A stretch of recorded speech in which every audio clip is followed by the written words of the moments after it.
Thank you. So, why this title? Well, we got an interest on the relationship between the inclusion of Roma migrants and neoliberalism. First of all, because over the last 15 years, this has been a topic of discussion.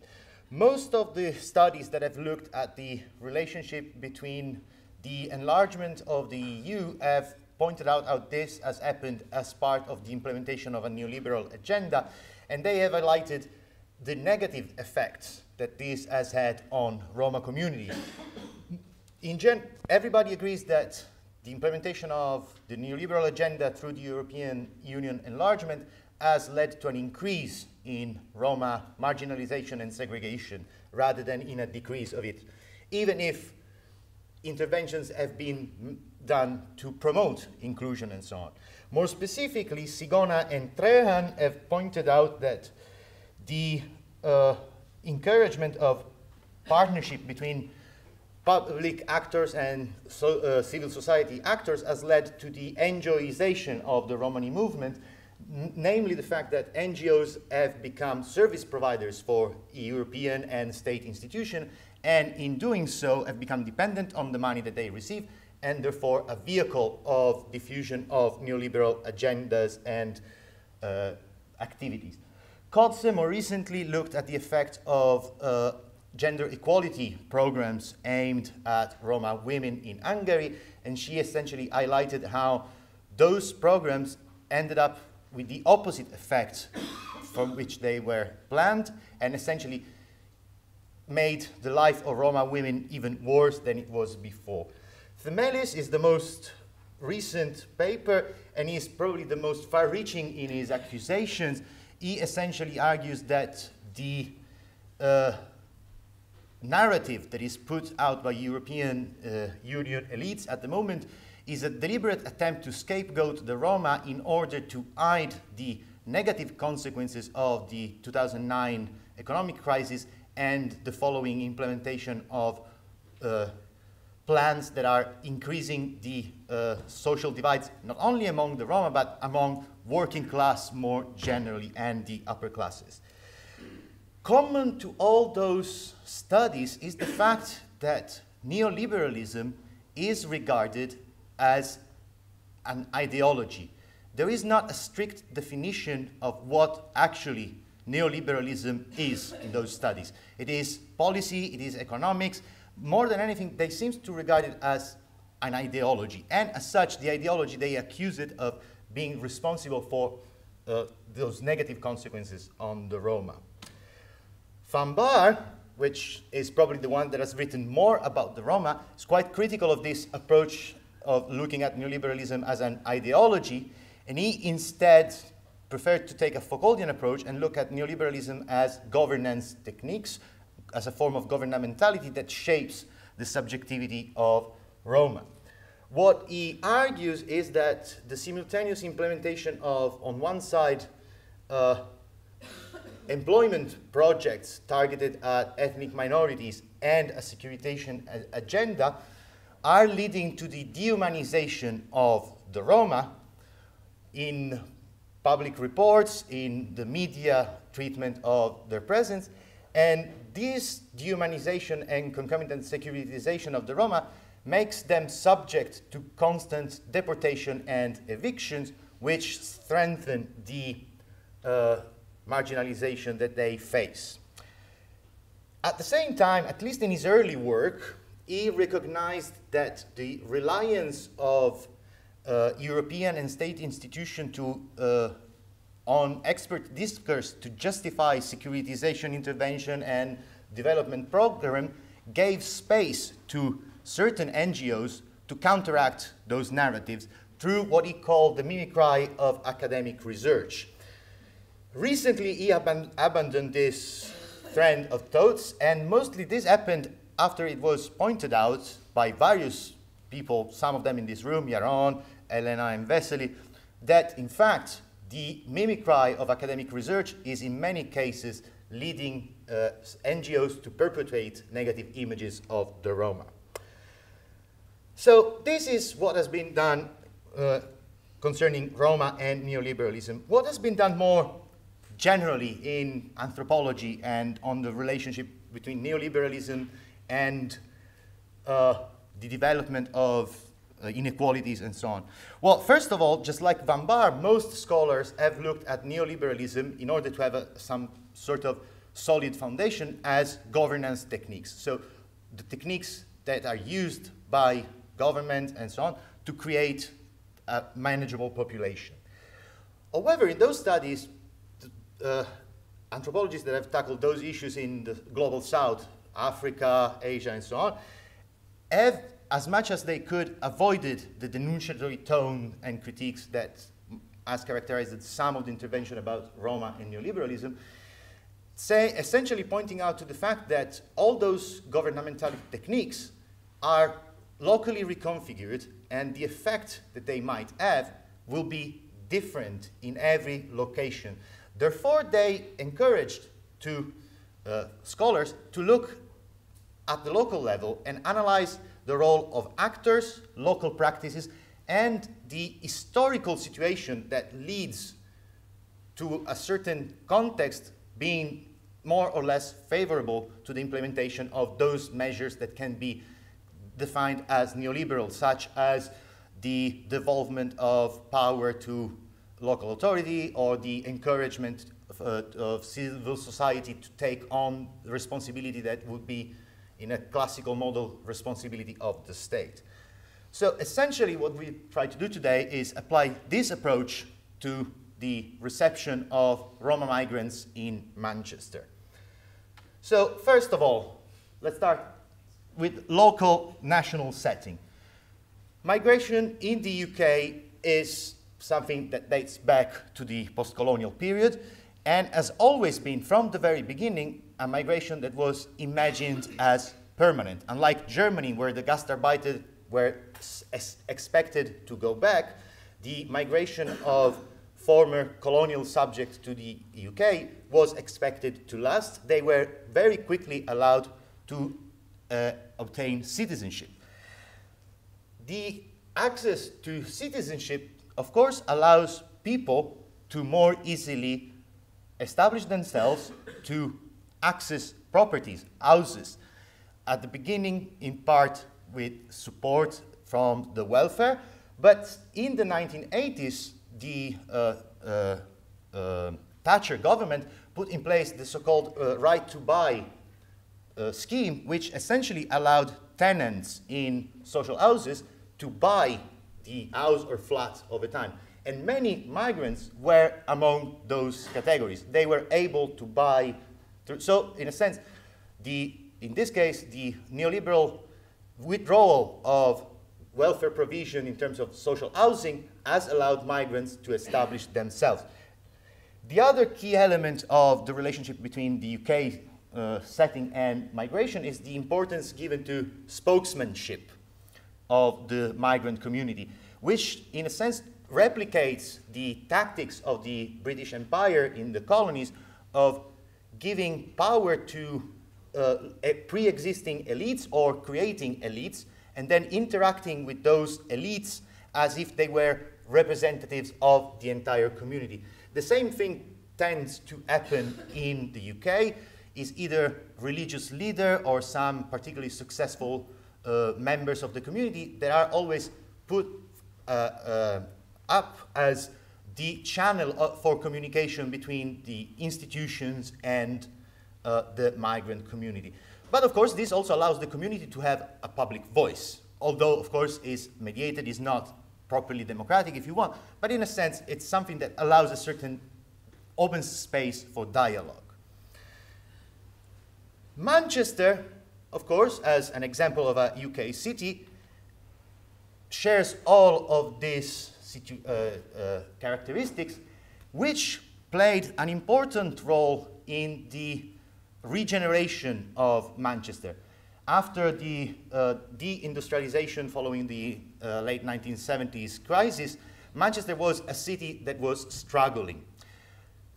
In an attempt to regenerate the city, the council started to implement a series of partnerships between the local authority and private enterprises so in this sense can be regarded as a neoliberal project, to essentially restore parts of the city, attract more businesses to operate in the city, and so on.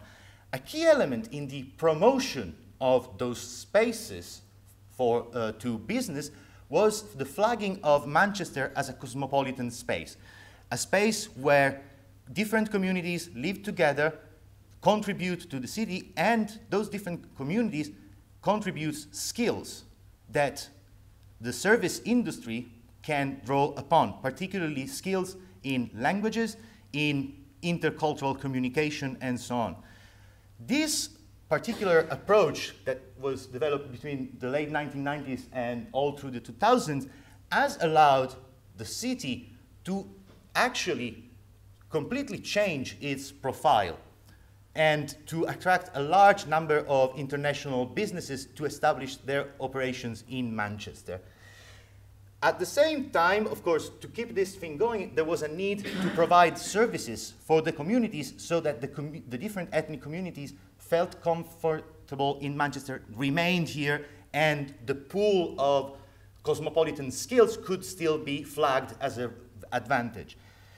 However, the provision of those services came under threat with the austerity measures in 2010, and it was at that point that the council essentially started to outsource services by encouraging the communities to act on themselves, to establish their own groups, to basically provide the services by themselves. So here again we can see another move, neoliberal move, in the sense of the public actor withdraws and asks the communities themselves to take on. In many cases, however, the outsourcing was done through NGOs and organizations that in some cases actually involved the communities, in other cases they didn't. More specifically, let's come to the Roma. From the second half of the 90s, there have been Roma communities in Manchester. And essentially until 2009, they remained invisible. Whatever they came from, Hungary, Slovakia, Lithuania, or Poland, or whatever, they all, in the first stages, came in as asylum seekers. Then, as soon as the corresponding nation state joined the EU, they stayed on as EU citizens. And for those coming from A8 countries, so except Romania and Bulgaria, they were immediately able to seek employment. And essentially, they settled in the city, replicating the same pattern of other migrant communities. Things went slightly different when the pioneers of the Romanian Roma community from Tsandarei were joined by their relatives in 2007. This community was a community of former rural nomad gypsies that was settled because of the needs for workforce during the industrialization of that particular area. And throughout the communist period, this particular group was flagged as a group that engaged in kidnapping of children. In fact, the practice was not that of kidnapping at all. The practice for the group was to adopt children from poorer families, whatever they were, Roma or non-Roma, and have more children in the family so that they could provide more opportunities for the family in terms of employing the younger people in the either collective farms or in the factories around the town where they live in. So why this particular group received attention? Well, exactly at the same time as this Roma settled in Manchester, the Operation Golf was going on. This was a joint operation between the London Metropolitan Police and the Romanian police, funded with EU money, and it was, as you can see here, explicitly tackling child trafficking and Romanian organized crime. They were specifically investigating the Roma from Tsandarei. They were investigating those in London. The London Metropolitan Police had some phone tapping between families in London and in Manchester, and they essentially came in Manchester asking the local police to expand their investigation in Manchester, and essentially put in place the same securitarian approach in Manchester as well. This went end in end with the politicization of the presence of those Roma by an opposition councillor from the opposition party in the city council. And this councillor essentially forwarded a petition on behalf of the residents, as you can see here, accusing the local Roma of all the usual stereotypes that might be associated with Roma. So being noisy, being dirty, not engaging in work, scrounging around, and so on. So essentially, we had the city council, which was banking on an image of cosmopolitanism and of different communities living together in Manchester positively, being challenged to go outside its regular procedures and implement a securitization approach to the Roma. That was rejected by the council. The council was in a position in which, if they had gone along with this securitization agenda, they would have compromised the other neoliberal agenda of promotion of a cosmopolitan image to attract businesses. So they needed a way to avoid this. What could have been the way? They essentially followed a very neoliberal approach in terms of they looked for expertise, they looked for solid research evidence, both from those frontline services that were directly engaging with the Roma, but also from local universities and experts. They contacted us, they asked us to conduct research with the community.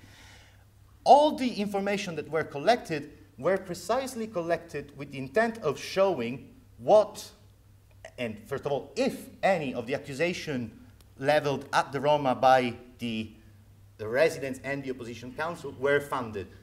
None of them proved to be funded. This, at the same time, the other thing that the council wanted to do was to make sure that the Roma were engaging with services, with all the procedures of life in Manchester through the same channels as all the others community. In order to do that, they recognized that there might have been language barriers. This was confirmed by some of the research. Therefore, they attempted to engage the community, to encourage them to be as more as possible involved in voluntary activities in the city, to meet their neighbors, and so on.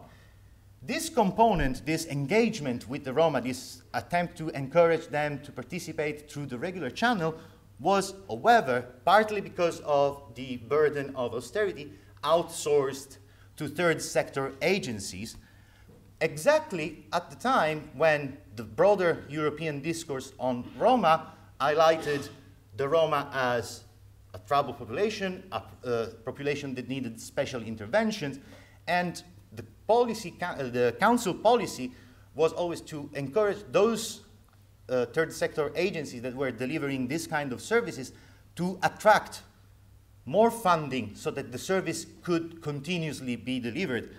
Those NGOs that engaged with the Roma could only apply, well, not only, but saw the opportunity made available by the EU funds as a perfect opportunity to contribute to the Manchester budget, and therefore they started to apply exactly to the projects that the EU was promoting.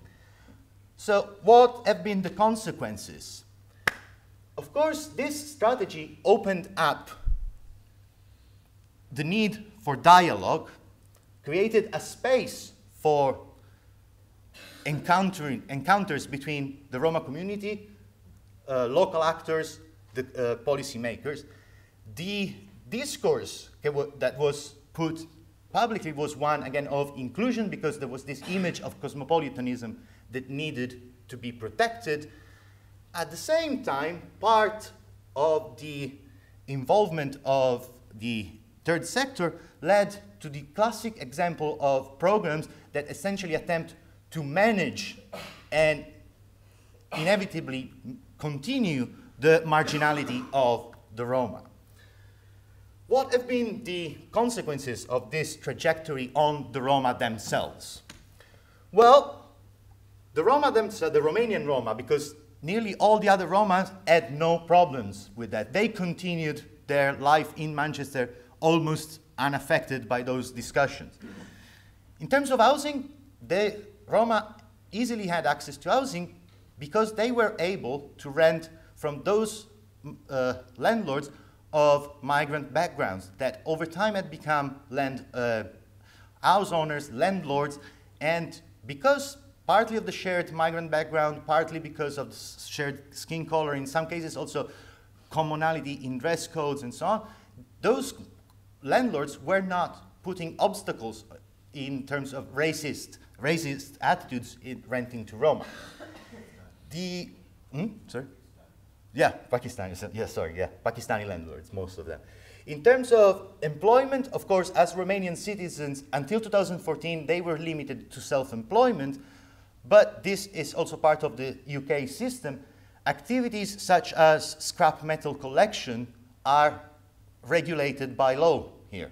You need a license. This license comes with a social security number toward which you pay your taxes. Therefore, even for those unskilled Roma that can only engage in very low-income activities, that was legalized. They became immediately taxpayers with a stable housing. Of course, with the passing of time, the younger people, those that grew up here, started to improve their employment, and also when the restrictions were lifted, they could actually do it. Before the lifting of the restrictions, some people worked informally, again, mostly for Pakistani employers, either as cleaners, as deliverers for food joints, and so on. Of course, having access to employment, even if it is low paid and temporary, and let's face it, those Roma still remain a low working class group. They have not progressed any more than that. But access to income, self-employment, and to a stable housing immediately allow them to access services, all of them, education, healthcare, and so on. Therefore, those Roma were absolutely comfortable that they could continue to live here.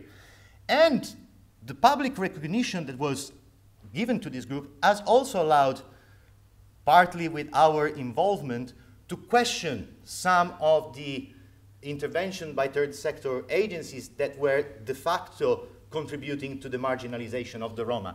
Things have changed. Some of the, the most extreme projects that could have had a negative impact of the Roma have now been discontinued. So the picture would essentially be a very positive one if it was not for the latest developments. So, of course, Brexit, with all the anti-migrant rhetoric that surrounds it, and most importantly, with the practical uncertainty of what actually would happen to people, it means that these Roma are now questioning their continued presence in the UK, in Manchester at least. Some, in the immediate aftermath of the referendum, were considering to return to Romania, where they have invested in the building of new houses. Now, as things change, some people are considering attempting different migration routes to perhaps Germany, perhaps Canada. However, there is this uncertainty. They still don't know if they are going to stay here for longer. And that's all for me.